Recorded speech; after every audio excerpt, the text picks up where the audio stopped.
When I went to the Seychelles, I visited my aunt and I asked her, hey, do you know anyone whom I can film? Like, do you know a very interesting individual, maybe with a strong character, about whom I can make a short documentary of?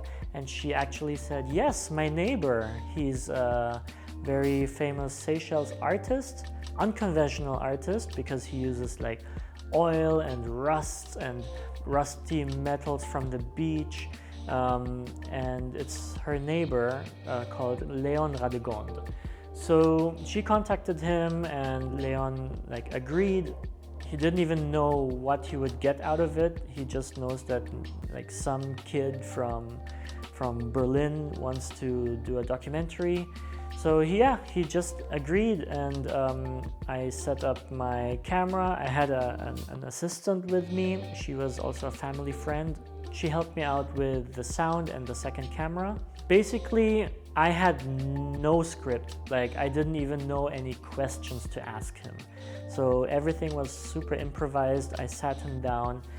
We did the interview and I just asked him very generic questions like, introduce yourself, what's your name, what do you do, and what's your art about? And then he just started talking about himself. And you know how it is with short documentaries, you know, people already know what to talk about because they've done it in a lot of time, especially a famous artist like Leon.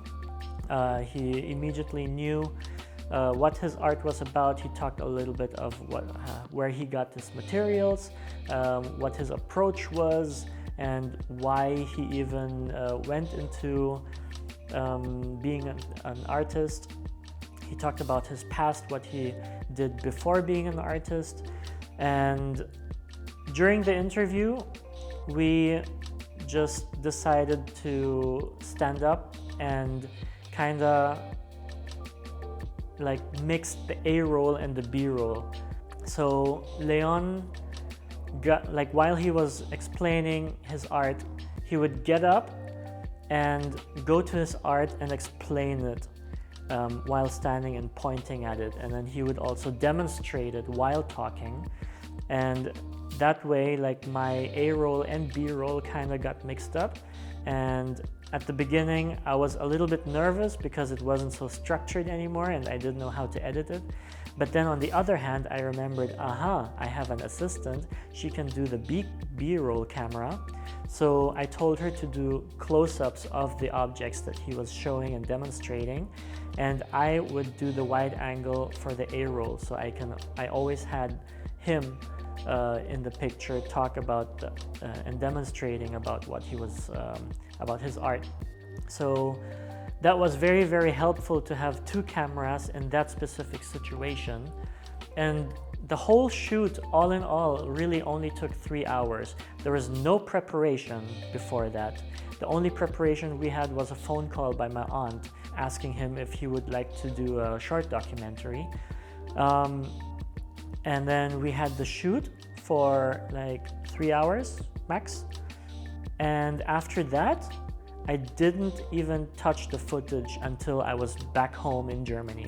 So during the editing process, actually, it was a little bit tricky because he was talking about things all over the place, and I had to like piece it together and make sense of what he was saying. And then also some parts I didn't have proper B-roll of.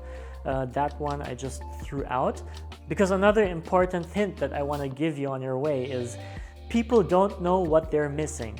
So even if you remove a whole chapter, and this chapter has been very difficult to produce, or you rented a whole location for this chapter, but it just doesn't fit in the overall final product, just throw it away, because people will never know it existed. You're the only one who feels that pain because you went through the whole process.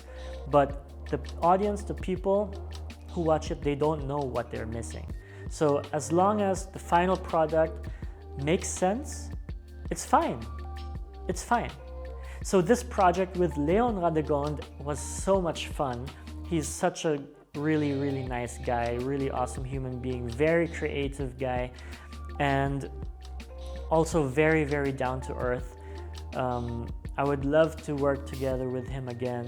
And I think the end version of the short documentary came out really well, even though there was no real pre-production, no preparation whatsoever. The shoot was only 3 hours long, and content-wise, everything was inside that I wanted to have. I went a little bit the extra mile in the editing with the credits, and that was a lot of fun actually. You can check out more documentaries on my website, eypee.com. My latest documentary is a passion project of mine about finding the monk who saved my dad 40 years ago in the Himalayan mountains.